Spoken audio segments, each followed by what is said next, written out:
Are our microphones on? Oh yeah. What's going on, guys? I hear this is the first debate of Politicon. Are you guys excited? All right. Just so I can get a better understanding of the room, how many people not wearing MAGA hats are Charlie Kirk fans here? Yeah.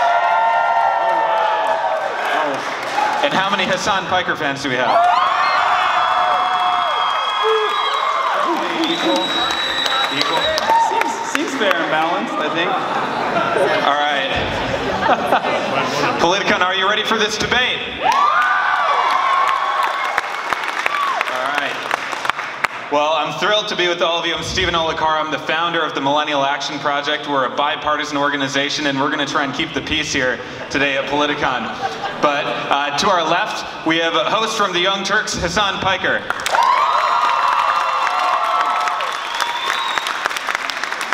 And on the right, we have the founder and executive director of Turning Point USA, Charlie Kirk.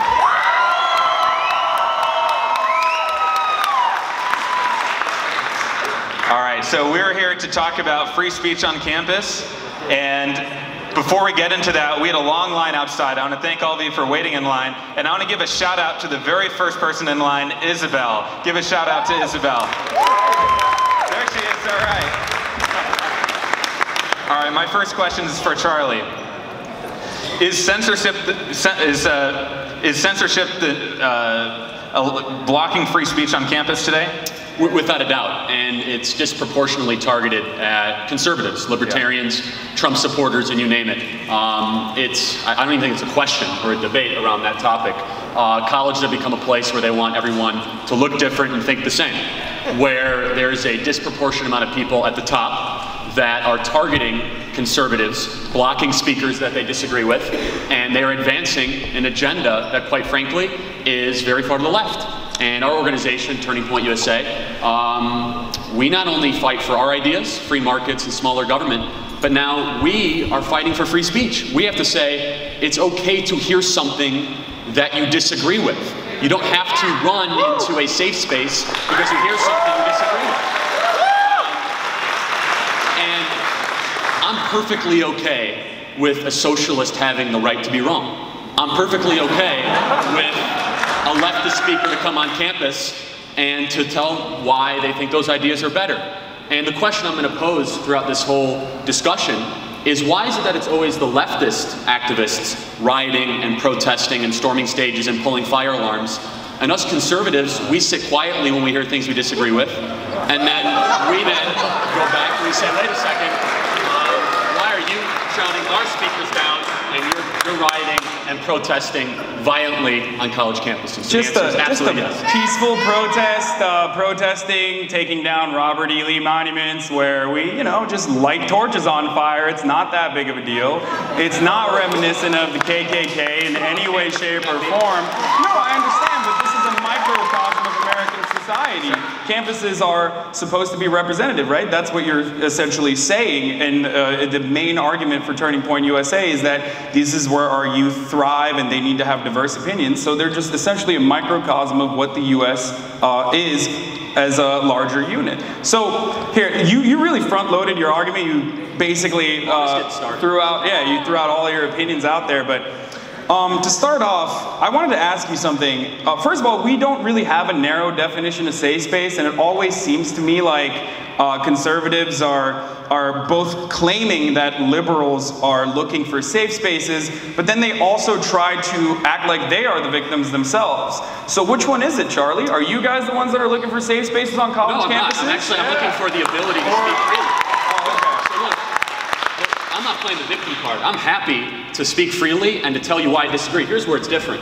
When Ben Shapiro goes to DePaul University, by the way, the Young Turks did a 6.5-minute segment saying this was wrong and saying that this is a absolutely.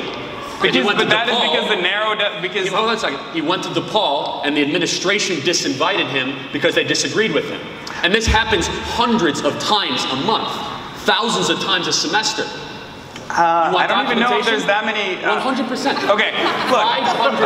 Over 500 documented cases of conservative speakers being disinvited, shouted down, or suppressed because they came on campus. Do you feel as though the reason for why there is such such backlash towards certain conservative speakers. And by the way, you did an interview with Ben Shapiro as well, where he admitted that Berkeley was a very diverse crowd and they welcomed him with open arms, and he was able to have... They just the reason disinvited him. for why they just disinvited him is because the campus was, it was just full. It was fully booked. I don't understand what you want to do. Like, what do you want to do? What are you kidding me? You're better than that. Come on, that's ridiculous. Well, I have to go with the Berkeley administration. If they tell me they know better than you and I do. I feel like if there's not enough space for them to potentially... It's a 100-acre campus with 25,000 students. They can find some room.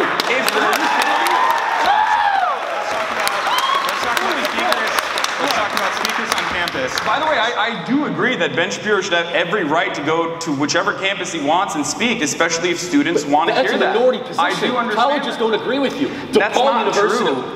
UC The problem Berkeley, is Santa Clara University, St. Thomas University, Rutgers University, UT Austin. They are shouting him down. The administration says you are not allowed to It's not the administration, Charlie. It's an unpopular speaker. Who would the chancellor be? I know, but the administration is listening to the students. They're listening to 100 students that are pampered and they are catered to because of a radical ideology, because they picket and they protest and they don't want to be on the nightly news with smashed windows. That's why they cater to them. Look, right? should college administrations not listen to the wants of their students? Why are they creating look, if there is a divisive speaker, and by the way, like I mentioned time and time again, everyone has the right to protest if they don't want a specific speaker to come to campus. If they feel like campuses are wasting money on both protecting these speakers because their rhetoric is so violently extremist and targeting specific subsects of society and alienating... So Hasan, let me just ask you, hold on, Charlie. So let me just ask, where is the line for speakers on campus? I think both of you say you support free speech, you want to have a diversity of ideas on campus. So let me ask you, Hasan, when does a speaker go beyond the line and they should be disinvited? Look, I think every speaker should be on campus. I personally agree with that. Even if they are violent Nazis like Richard Spencer, who we agree that every speaker should be on campus. Yeah, I agree with that. And personally, in a perfect world, I wish people wouldn't protest and let them talk to a crowd of 30 other horny MAGA chuds that basically listen to the racist, violent shit that they have to say. And by the way, no offense, like I'm not saying all of you guys are horny MAGA chuds. I have plenty of friends that are conservative. MAGA chuds, same thing, right? Not really. I think you and I would agree that people that support Richard Spencer are absolutely insane. I would never support Richard Spencer. In fact, we've said time and time again. But the administration, on campus. But the same foundation that books you as a speaker, or Turning Point USA as a speaker on college campuses, also has fought to book Richard Spencer on college campuses. Also has fought to book, what is it, Young Republicans or something? It's like the Young Conservatives. What are you talking about? They have booked Richard Spencer. We've never booked Richard Spencer. I only go through my own organization. Not you, not Turning Point. So I never speak on anyone except my own behalf. I have no idea what you're talking about. The same organization that fights for the rights under the pretense of free speech for Richard Spencer to talk on college campuses, and Milo Yiannopoulos to talk on college campuses, for Ted Nugent to talk on college campuses, a person who has called for the assassination of the president in the past time and time again, also has booked you or has fought for your right to talk on college campuses. And I will fight for their right to talk on college campuses. And when they go, people won't show up. They'll look like idiots, which Richard Spencer is. And more speech is the answer to hate speech, not less speech. Yeah. Allowing more ideas and perspectives to be heard.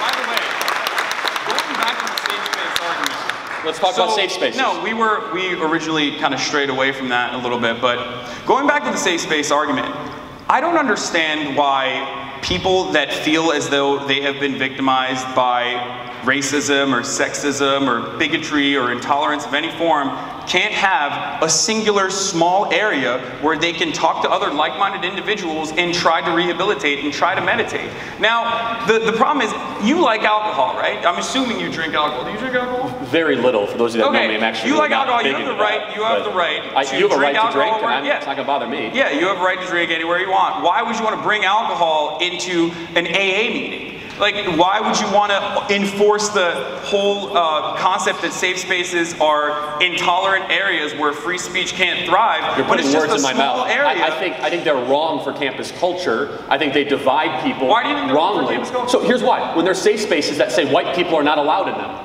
do you agree with that? No, of course I don't. They exist on over 200 college campuses. I can supply them. So you would disagree with safe spaces then? No, I don't, because they're inherently discriminatory. But you're generalizing all safe spaces as though they discriminate against white people, which is absurd. No, some safe spaces say people of the LGBT community only. Isn't that inherently discriminatory? I agree that it's if not? people... No, hold on. Do you want me to explain? I would love to hear why. Okay. I don't think that anyone should be discriminated against. We are talking about safe spaces and also looking at what is allowed in those safe spaces as far as speech. We're not talking about discriminating against a certain race. We're not talking about discriminating against people that are privileged in some sort, in some capacity.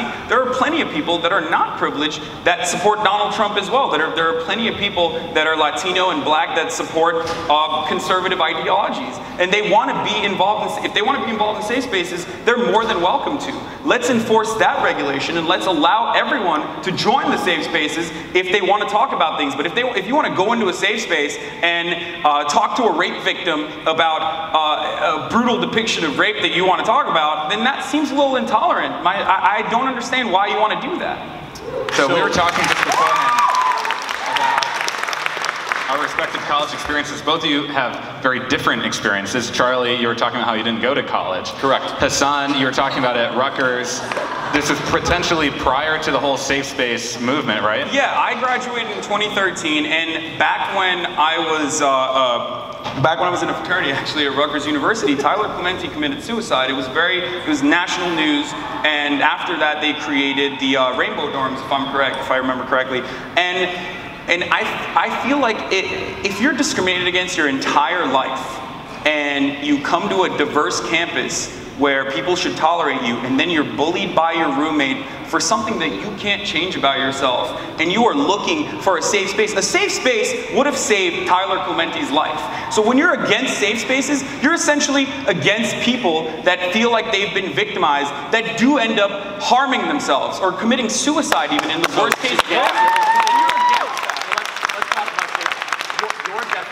Safe space is not what they've become. You're talking about but you didn't even go to college. You don't know what safe spaces are. No. I don't understand. I run an organization on 1,200 college high school campuses. You run an organization that tries to indoctrinate youths to an unpopular idea that not a lot of people to believe in the values of free markets and the Constitution. I know. What's going on with indoctrination? You're such a big free markets fan. I'm a big free market guy. No, I understand that. You're such a big free markets fan, except you created an organization that essentially tries to game the system, that it seems as though college campuses that are largely progressive, as you've self-admitted, are not necessarily progressive in their representatives, in the elected student officials. So how is that free market? If you're such a free market advocate, then why don't you just go out and create a college campus that has conservative leanings? Why don't you just create a college that has conservative professors? Is it because Trump University was like kind of an instance of that and it failed spectacularly?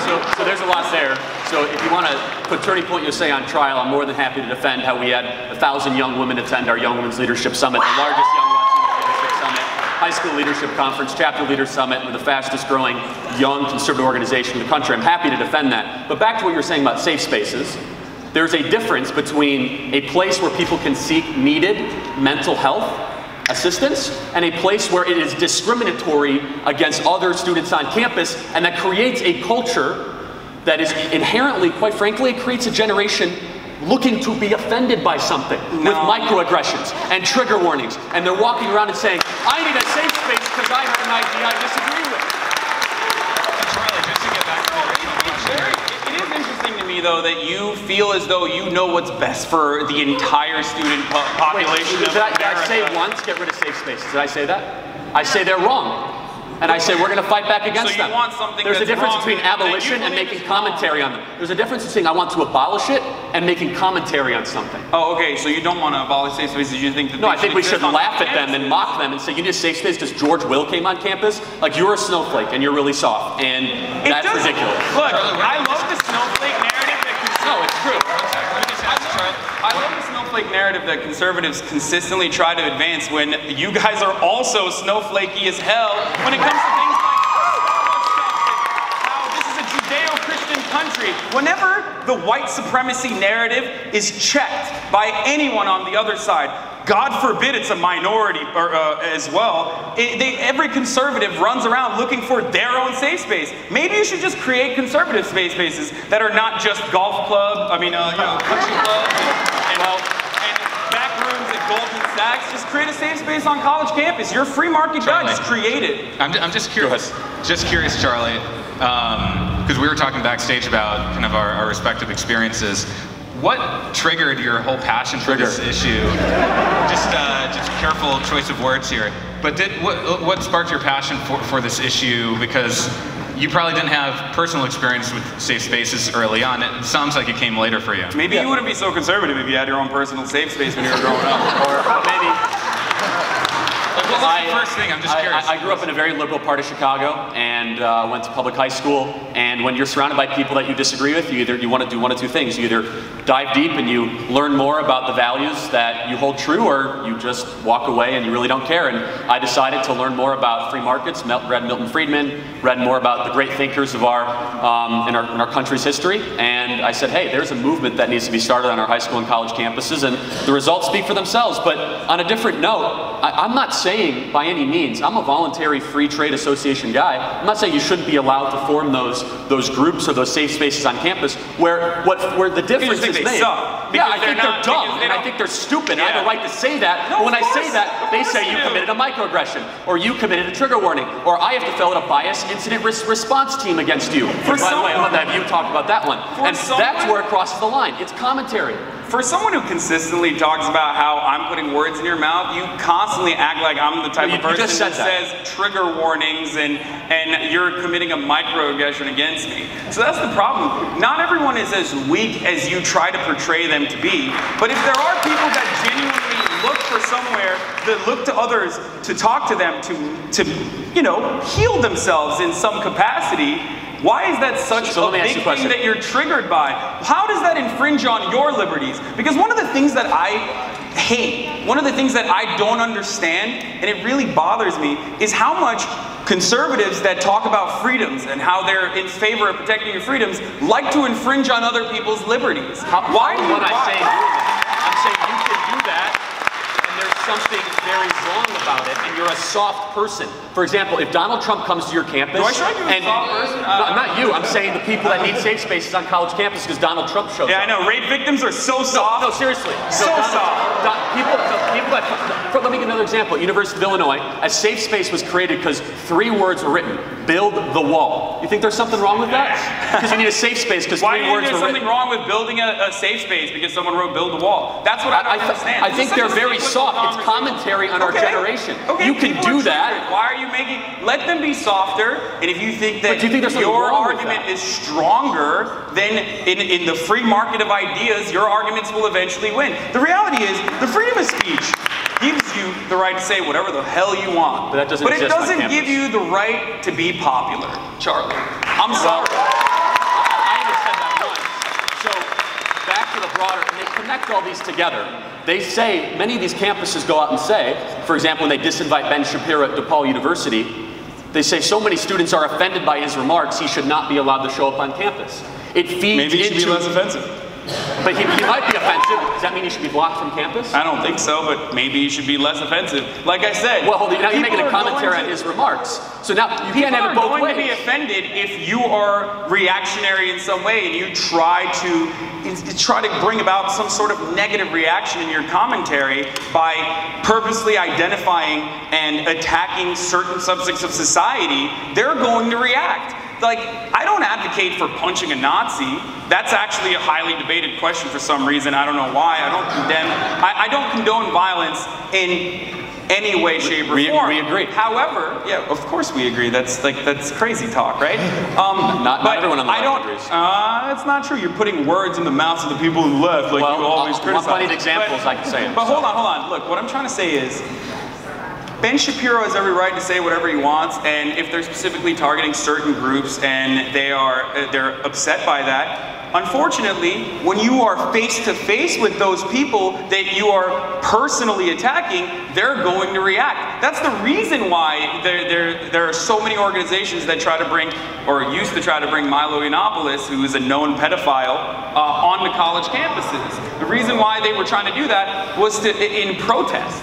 They wanted to showcase that the left was actually intolerant, and they would bring him, and we fell, unfortunately, into that trap. I agree with that. I don't think that we should have protested Milo Yiannopoulos as much, and I get attacked by the left as well for my opinion on this. Because when you don't protest someone like Milo Yiannopoulos, he just essentially talks to 30 students that kind of wanted to hear what he had to say, and after that is all said and done, he goes back to his house, and I don't know what he does, but in the end of the day, when no one protests him, he only sells 152 books in London. That's all, like, when there's no sort of reaction for a reactionary pundit, he loses. So let's go back to... so why would I advocate for protesting? I'm sorry. So, Charlie, I have a question for you. You've talked about the liberal bias in academia. Yes. What are the incentives behind that? Like, why did, in your perspective, why did that come to be? Well, there's a lot of reasons, and it's undeniable that professors are tilted far to the left. An independent study showed that professors 12-1 are registered Democrat versus Republican. Why? Is it because they don't have jobs at Goldman Sachs? Maybe get the Goldman Sachs. Well, again, let me finish it. Well, no, it's actually, so if you insult conservatives, I'll insult liberals. It's because conservatives are more likely to go make a bunch of money, and liberals aren't. So you want to get to there, we'll say that. Conservatives are more likely to endow their professorships. Conservatives are more likely to have their names on the buildings. Conservatives are more likely to create the jobs. Answer the question, Exactly. So, if you want to throw it, you got to take it. But no, back to the question. Like the reason, look, Jared Kushner can only get into college if his dad pays Harvard $3 million. Their own form of affirmative action, something you guys criticize all the time, to ensure that their white supremacy is left unchecked so they can still go to the best college campuses and still get the best jobs possible. But like I'm saying, Turning Point USA, as a libertarian, you've admitted that you're a libertarian. Conservatarian, or a libertarian. Conservatarian, I like that. It's good. You're very good at branding, messaging. I like it. No, it's good. Big government sucks. Like, anyway, look, what I'm trying to say is, look, so you're a free market capitalist, right? 100%. Yeah, of course. But then instead of utilizing the supposed free market that you abide by, that you think is the only truth, you instead try to game the system by feeding money from wealthy donors from Turning Point USA, feeding money into college campuses so that conservatives are disproportionately represented. And it still fails, by the way. In the end of the day, it's very difficult to elect someone that's unlikable. It is very difficult to elect a conservative student body leader in a college campus that is largely progressive. So why are you if you're criticizing the system, you have every right to do so. But then why are you taking advantage of the system and trying to game it in your way? It's almost like you want more regulations so that they enforce your opinions on college campuses. Can you expound that? I'm not exactly sure your question. Like, why do we start chapters? Basically a pact for absolutely not. We're a grassroots student movement on thousands of campuses across the country. We had 1,000 young women at our leadership summit, organically rising up. We have over 7,000 donors across the country. You want to see it? Go to our website. Who are your biggest donors? You want to name them? Go to our website. People that have started huge companies, people that have been very successful. Our average contribution is lower than Bernie Sanders' average contribution, so we're kind of proud of that. It's $52. Bernie Sanders is $73, so we're very proud of that. Grassroots movement of big donors, small donors, tax-deductible organization focused on training, activating, and educating young people around these values. Indoctrinating people into progressive ideologies. Enlightening and exposing, not indoctrinating. If our movement was so sucky, then why are we growing like leaps and bounds in chapters starting all across the country? So,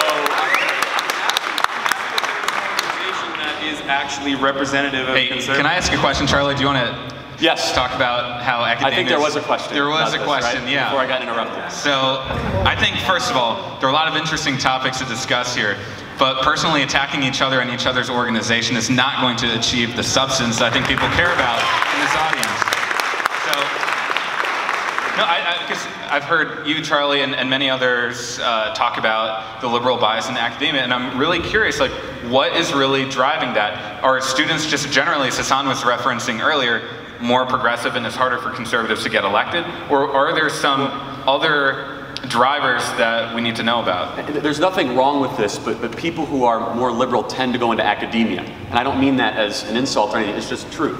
Yeah. So right, so that's why academia ends up being more to the left. The commentary we make and the reform where we say we want intellectual diversity and more representation, when you have a country that is split about 40-40 and then 20 in the middle, and academia is 90-10, there's something wrong with that. Now, I'm all for free speech and all. I'm not saying firing professors and all that, but I'm saying adding different perspectives, beliefs, and opinions, endowing different professors, different schools that are getting blocked by administration.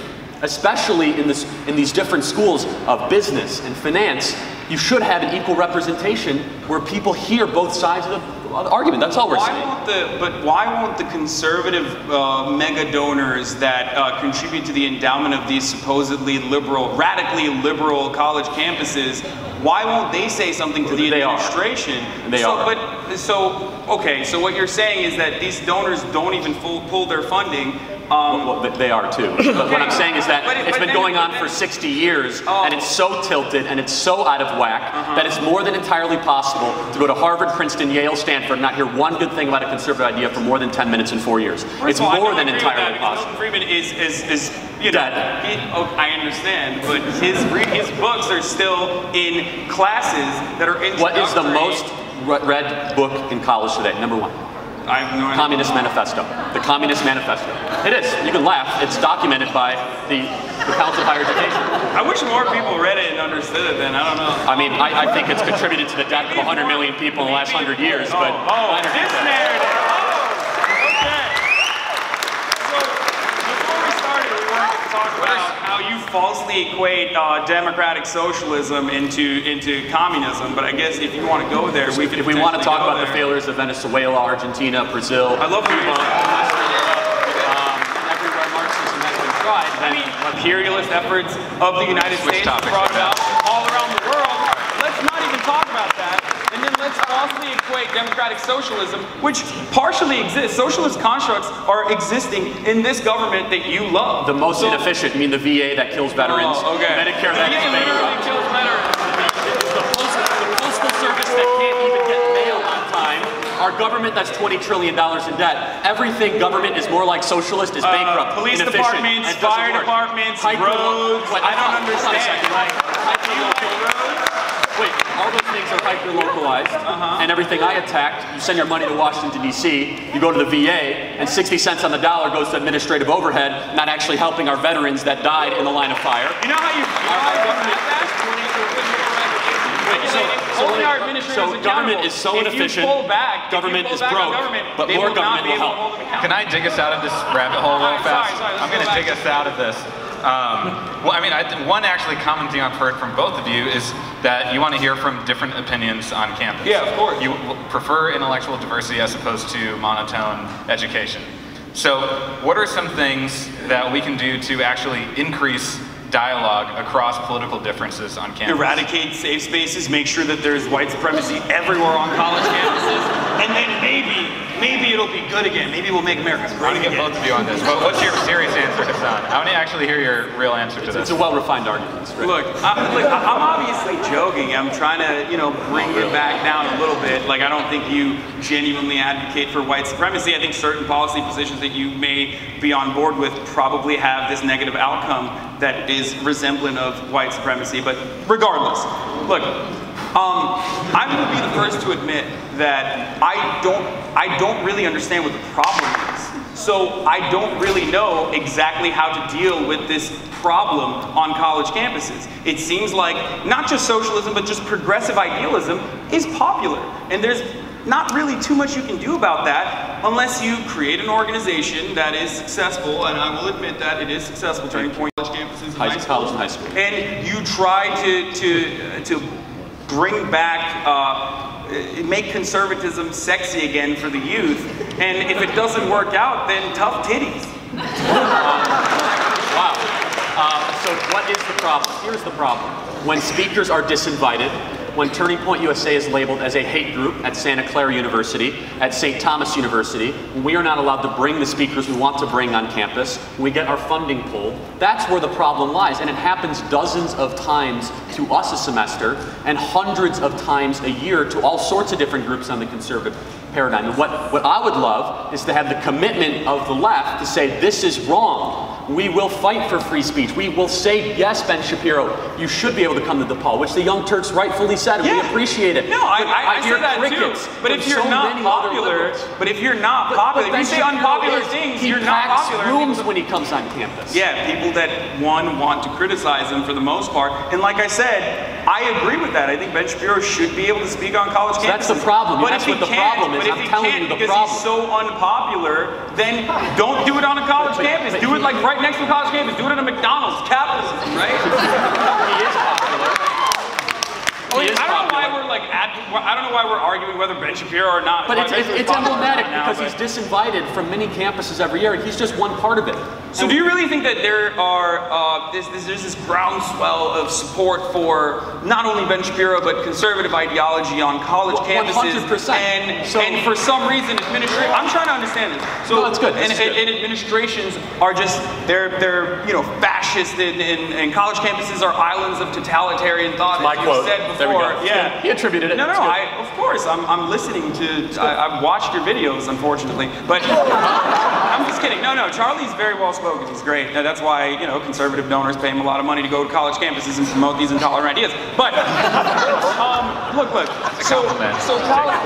I'll take it as a compliment. Yeah. So why do you think there's so much backlash against these ideas if they're not unpopular? Where do you think it comes from? Well, so I will say... Well, how do you stop that? Well, my opinion is that there is a curiosity towards these ideas on college campuses, and according to CNN exit polls, which I've called fake news plenty of times, Donald Trump won the youth vote in Wisconsin of the 18 to 30 demographic.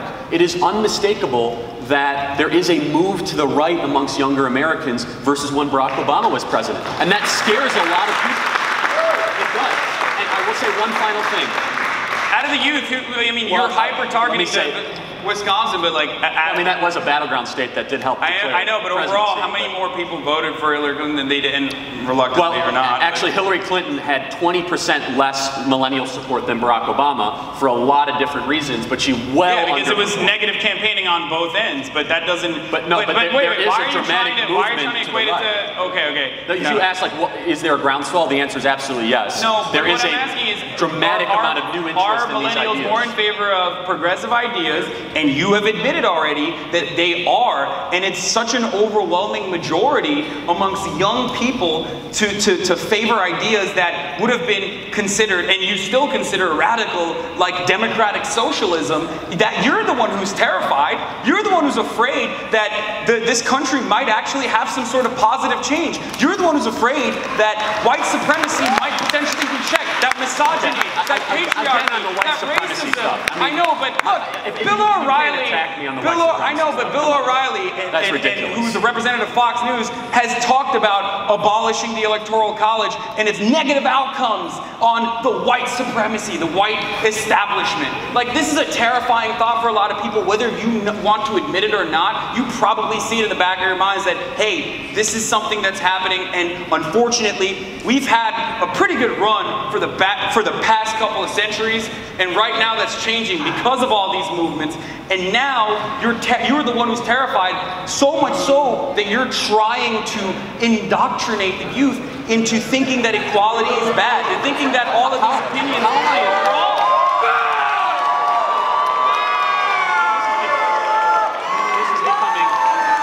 This is becoming more personal than I thought it would, but you're all over the place there with Electoral College, white supremacy. I'm not indoctrinating anyone. There's a lot that's wrong with the conservative movement, I'm sorry. Well, which is why it's unpopular. We're winning and you're losing. So, final point, I'm not indoctrinating anyone. I don't control the colleges. We are enlightening young people to what they are not hearing in the lecture hall. And if it's such a bad idea, if what we are saying is so hateful and so radical, then why is it when we show up on these campuses, we have record number of people come to our meetings and come to hear our speakers, and while we're growing like unbelievable? Why is that? But Hasan, you don't have a problem with Turning Point? No, of course not. I think it's just ironic that someone who believes in or promotes free market capitalism is so upset with the free marketplace of ideas, basically saying that we like progressive ideas. He's so upset with it that he has to create an organization against it. But as a free market capitalist, I see a problem and I look for a solution. It's basic competition. So, no, I mean, totally I'm not trying to regulate those ideas. I'm trying to say, how about you hear something new for a change? But you are. When have I ever said, that a liberal should not be allowed to speak on a college campus? Why? No, let me ask you a question. Why don't conservative groups picket and protest, pull fire alarms, and storm the stages? Wait, you're working! A movement called the Tea Party? I'm sorry. No. To answer the question, why don't conservative groups shout down speakers? Because right now, conservatives are not the underdog. Democrats are. No. Like you've mentioned. Wait, on like college campuses, conservatives are not the underdog. But I thought you just said that you guys are winning. There's so much winning happening for. Well, we're winning politically, but on college campuses, yeah, it's very far to the left. That's where people fight for civil liberties. You know your history. So storming the stage when Ben Shapiro comes and speaks, or when I come and speak, and they storm the stage is fighting for civil liberties. They really stormed the stage when you came to speak? Yeah. Man, you should. I sucks that you're not that popular. I don't know. Or maybe they don't want to hear what I have to say. But Hasan, you would denounce people storming the stage when Charlie speaks. Of course I do. That's ridiculous. Good. But it happens hundreds of times a year. Why get so bent up? Like, why get so bent out of shape for something that Charlie has to say? Let him say it to his small audience. The reaction that we... I have more Twitter followers than you do, so let's just get it.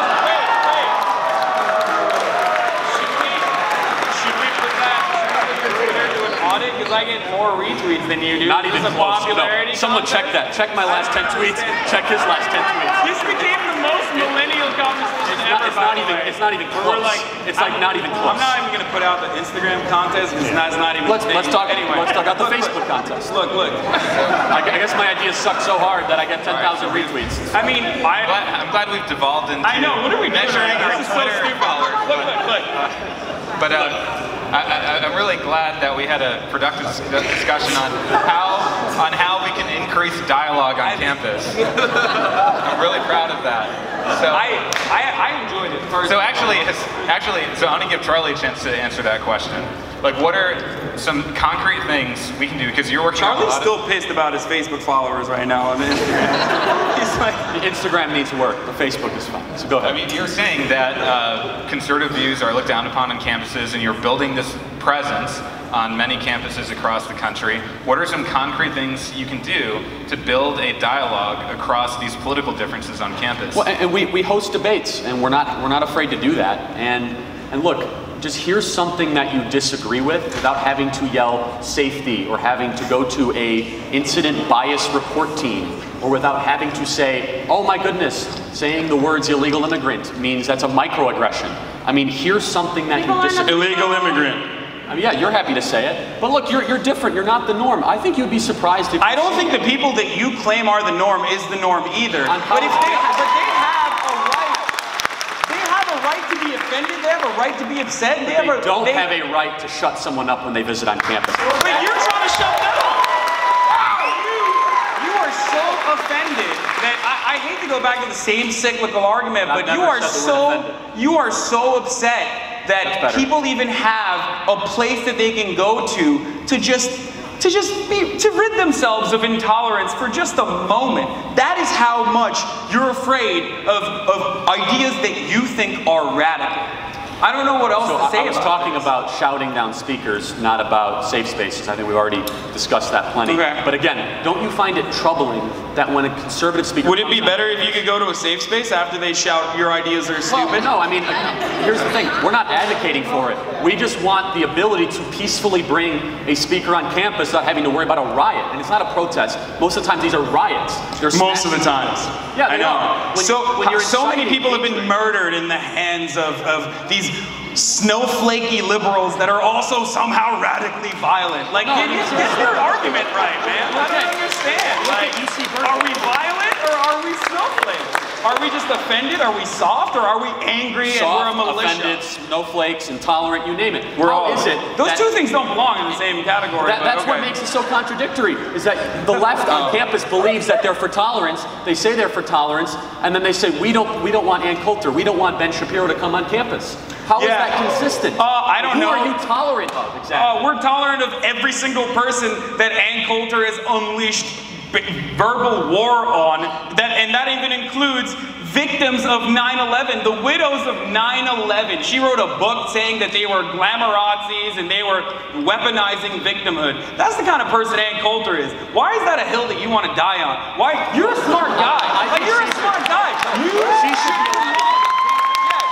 should promote other speakers such as yourself that aren't indoctrinated fully into that violent, right party and conservative mentality yet. You know, when you get there, we'll also probably not enjoy that either. Here's another one. The Vice President of the United States goes to Notre Dame, and 30 people have to stand up and protest at the graduation ceremony. Yeah, because the Vice President of the United States... He was the former governor of Indiana. Yeah. He's a Catholic, and you are so intolerant of his ideas, you have to stand up. The guy who advocated for electroshock therapy for homosexuals, we're so intolerant of that. That's so fucked up. God.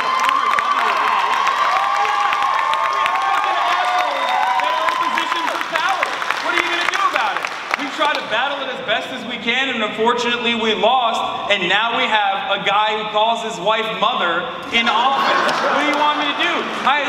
Do you not want them to protest? Why are you trying to always take away their right to protest? It's so hypocritical. Because as soon you can peacefully protest. It's so hypocritical. No, it's not hypocritical. Colin Kaepernick peacefully protested, took a knee. How is he doing that? You can't do that. Then if they protest on the streets, it's not acceptable. If they protest peacefully, it's not acceptable. It seems like you just don't want them to protest, because I didn't hear you yelling at Tea Party people when they were burning Obama. Do you think people have a right to protest? Or do you think people are just... Do you think people have a right to protest? 100%. Or do you think people should only protest when it's things that you're in favor of? No, I'm okay with them protesting. Here's the difference. It doesn't seem like it. So when you start interrupting a speaker and pulling the fire alarm and throwing objects, isn't that something wrong with that? That's intolerant. I think it's funny, but there is something wrong with that. Okay, that's what I'm talking about. You're making a straw man argument about something. I believe that everyone has a right to protest peacefully however they see fit. You're creating this as long as they're not Colin Kaepernick. No, you could say whatever. As long as they're not the 30 students at Notre Dame who protested Michael. They interrupted the graduation ceremony. No. So they literally interrupted the graduation ceremony for 20 minutes, made a huge commotion all about themselves on something that's supposed to be about the university. No, seriously. Do you think Mike Pence needed a safe space after that? No, but I mean, is there something wrong with that? Do you think that's a sad commentary about how intolerant those people are? They can't. I do. I think it's funny. I think it's funny how bent out of shape you are that people stood up and exercised their fucking free speech that you're so in favor of. Yeah, you're so angry at them. You're like, oh, how dare they? 30 students. Who cares? The man has advocated for gay conversion therapy. This is what our country is now. That's where we're at now. Of course, I don't think that's right. Okay, but that's what I was saying. Right that they can protest that. I think that's a terrible idea. I was making a commentary on what they were doing, not saying they didn't have a right to do it. You're making this straw man argument. Okay. No, my bad. You're right. Well, just to your credit, Charlie, you've been saying quietly sometimes that you defend people's right to peaceably protest. I say it a lot. And you defend their right to protest the vice president, even though you disagree with them doing that. Correct. Excellent. All right. So, I just want to come to some resolution on the safe space thing, because I actually heard a lot of... Let's do it. Let's fix it right here. I actually think... So, let's just find some kind of common ground here. So, we all agree that people should be able to voice their opinions on campus, and we support intellectual diversity, right? And I'm not a conservative, so yes, I do agree with that.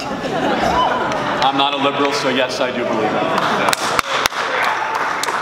And so, are there some, given that there has been a proliferation of safe spaces across the country, are there any incremental reforms, perhaps, to safe spaces that could allow them to provide different points of view, but allow also a space for people to go if they feel threatened. You want to go first? You want to take that? Sure. Okay. I mean, this is, again, like I said, the reason for why we're even having a debate about safe spaces is because they're not as prevalent as conservatives usually try to make them out to be. And because the definition of a safe space is so wide that anything from a protest could be considered a safe space to an area that they've allocated for people that have been victimized in some way to go and talk to others. So I think we should potentially narrow that down and figure out exactly what a safe space is, and then we can maybe talk about what is far-reaching and what's censorship in those safe spaces. My focus is more on students that have to be restricted to free speech zones, which is another thing we didn't even get into, which is actual physical locations on college campuses, and only between those locations can you speak freely. Are activists being threatened with arrest when they try to hand out the Constitution on Constitution Day? Oh, that's a really interesting subject, Charlie. You actually were handing out constitutions, and it was in violation of the students' campus, the campus policy. On a public university, inside of it, we won the lawsuit. Inside of it, I know, but because inside the Constitution was a little byline, that said, here's how you can donate to Turning Point USA. Why do you have to mask donations under the Constitution? It was actually Heritage Foundation Constitution, so your facts are way wrong. Okay, Heritage Foundation, we were handing out Constitutions. The two seem so similar to one another that the lines get blurry oftentimes. Well, we don't have an office in DC, and we never will. We were handing out Constitutions on a campus at Grand Valley State University, threatened with arrest on Constitution Day, sued the state of Michigan, and we won the lawsuit. That's where my focus is.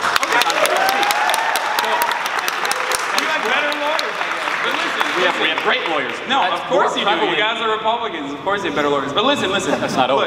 Look, the reason for why they threatened to arrest you or tried to stop you from handing out constitutions was because there was an incentive for people to donate inside the Constitution. That was not at all the reason. It was because we were not in their free speech zone. It's quite ironic that Republicans, again, hide under the pretense that they are all in favor of the Constitution in order to peddle their own agenda once again. So there's a lot of words there.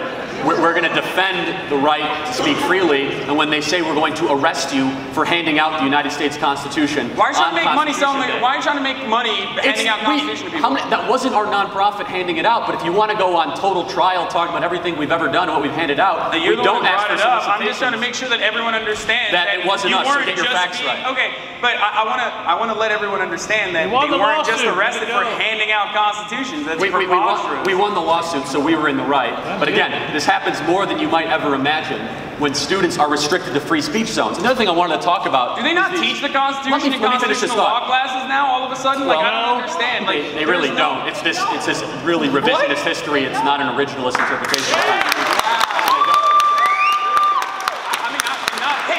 College, so maybe you didn't take a constitutional Thank goodness law I didn't go to class. college, so I wasn't far left. Thank goodness I didn't go to college. Yeah. It's such a weird thing for someone who has created a college campus thing. Yes, like I'm glad I wasn't part of this system that I'm fighting. I'm actually quite thankful for it. So wait, to say I had to go through college to understand what's wrong with college campuses is one of the worst attacks you could possibly. No, I wasn't saying that. Intellectually lazy attacks you could throw. I wasn't saying that at all. I was actually saying that it's quite weird for you to say that there is the constitutional interpretation is quite revisionist when you haven't taken a single constitutional law class. I don't understand. So I haven't seen syllabuses, or I haven't seen video. Oh, so you sat through constitutional law classes and I've professors. Seen plenty of video. I've heard of professors, all that sort of stuff. Wait, so you cloned yourself and you're on every college campus and you understand seriously, exactly what's your attack that just because I haven't taken a constitutional law course, I don't know what happens at many campuses of which I've activists and staff members. I'm hearing about it. That's your attack. That's my attack. Yeah. So you can't talk about what happens on campuses you didn't go to because you can only talk about Rutgers essentially. No, but what I'm trying to say. No. That's your attack. Neither of us have an understanding of what's happening exactly on every single college campus. But I'm not the one who's saying that there's a massive problem. You are. Correct. You're creating. Because I listen to our activists and I observe what's going on. I wonder how many of your activists are actually college members. Anyway, are actually what? Are actually college students. All of them. And high school students. I mean, they're in the audience right now. Actually, Charlie, you're diving into a lot of ad hominem attack, and I'm being more disciplined than you are in trying not to do that. I'm actually genuinely curious because you obviously work with a lot of student activists across the country. What are some of the big issues you hear about? What would you say are the top 3 issues you hear repeatedly across college campuses? Safe spaces. Well, I mean, look, the biggest thing that we hear, and let's talk about more about policy, is a lot of young people don't trust the government, and they're tired of an establishment that is bought by the well-connected. This is what we agree, Hasan, bought by the well-connected and the rich and powerful few to benefit themselves. So we agree on that, we just disagree on solutions, okay? So I'll take a more principled approach to that. I think that both parties are equally corrupt. I think both parties, I think that... Agreed. Okay. So I hear a lot of frustration. So what our argument to young people is, if you don't trust the government, then why do you want to make it bigger? Yeah. Is that's all.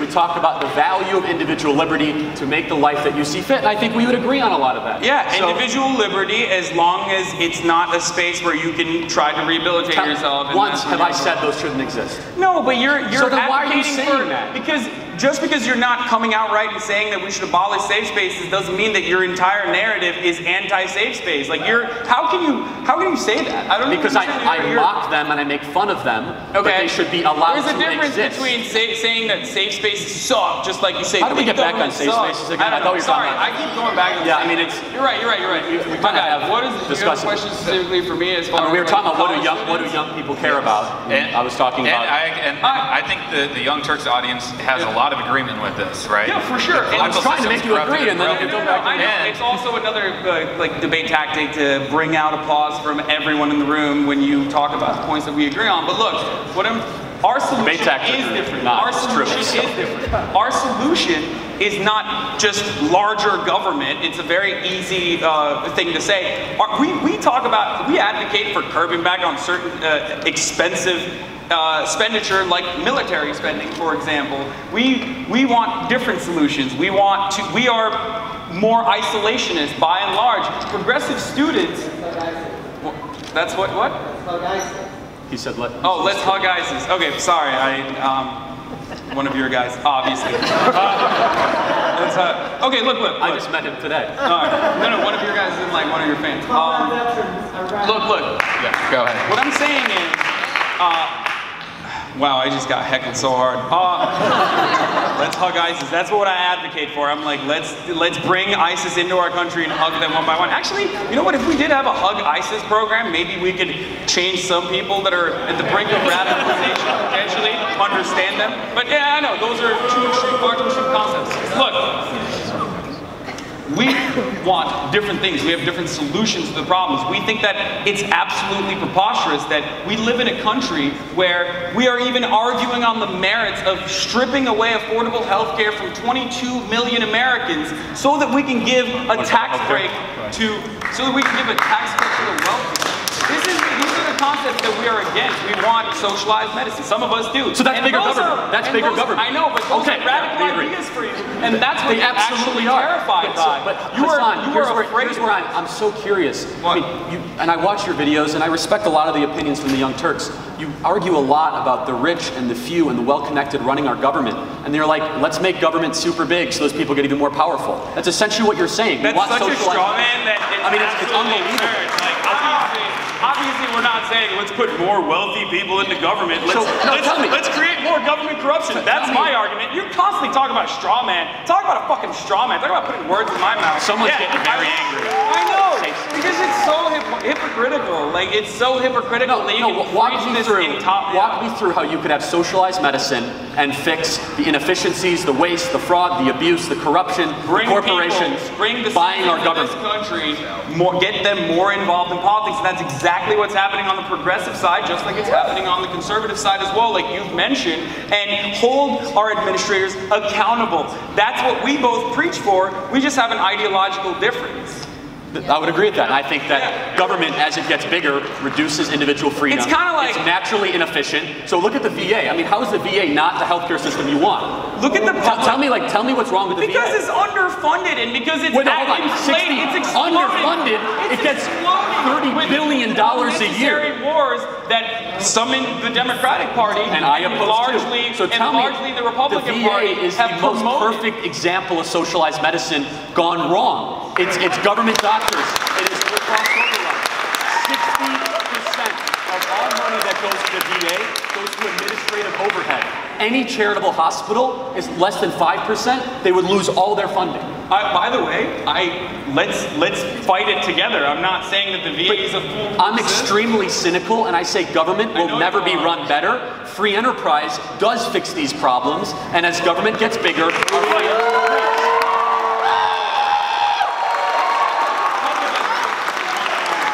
We have 2 minutes left. Let me actually, because we only have a couple minutes. We're going to take minutes. audience questions, or no? They told us we can't, unfortunately, but I know, I wanted to also, but we only have a couple minutes left, and I actually think we touched on something really interesting that we should address before we close out. What, that defunding certain institutions because they're not running as efficiently as someone who so I work is an absolute, is the most ass-backwards argument I've ever heard in my life. So, or growing government that's proven to be inefficient, giving it more money, somehow going to work better. The first thing I hear from young members of Congress who get elected, Democrats and Republicans, say, I came here to govern and I'm spending all my time raising money.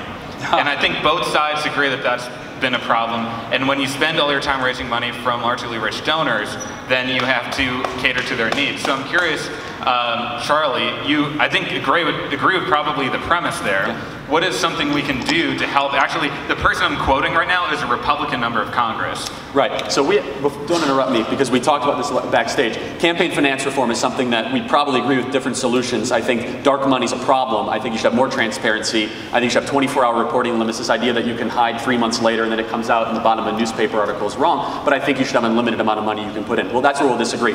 Here's what I will say is that there's something fundamentally wrong when Republican senators, the first thing they think about is, am I going to lose campaign donations if I vote on XYZ bill? I think there's something wrong with that. But here's where we'll disagree. The donors and the corporations are too powerful because government is too big. If government had limits, they would not be able to buy these different agencies and then bribe politicians to get benefits from the government institution, and I anticipate a different opinion. Yeah, so why do you want the interests of Koch brothers or the interests of Goldman Sachs to be more important? Because that is exactly what will happen when you completely abolish limits. I'm glad you asked that. And the interests of all of your fans that are sitting right there. But this is such an important point, because the first person to abolish presidential campaign limits since Richard Nixon was Barack Obama. The person who's on your shirt. So okay, we already talked about this. He already knows. In just a couple words, please say something nice about the other person. I think Hasan is genuinely very intelligent, really good at garnering an audience, and talks about issues that matter. We disagree how to get there, but I respect the Young Turks, even though I probably agree 1 to 2% of the time. But I think it's a good network, and it's good to have discussion. I appreciate their comments on behalf of free speech. So that there.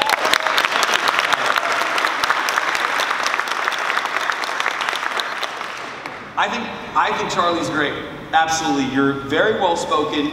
You are doing something that you believe is very important, and largely I do as well. I think that there should be a representation of conservative ideas everywhere, not just college campuses, everywhere. Conservatives should also feel free to talk about their opinions. I absolutely agree with that.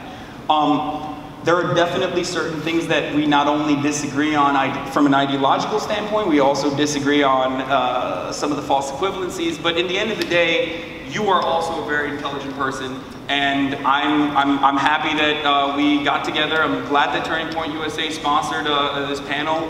It was awesome. It was great. I always talk about having open and honest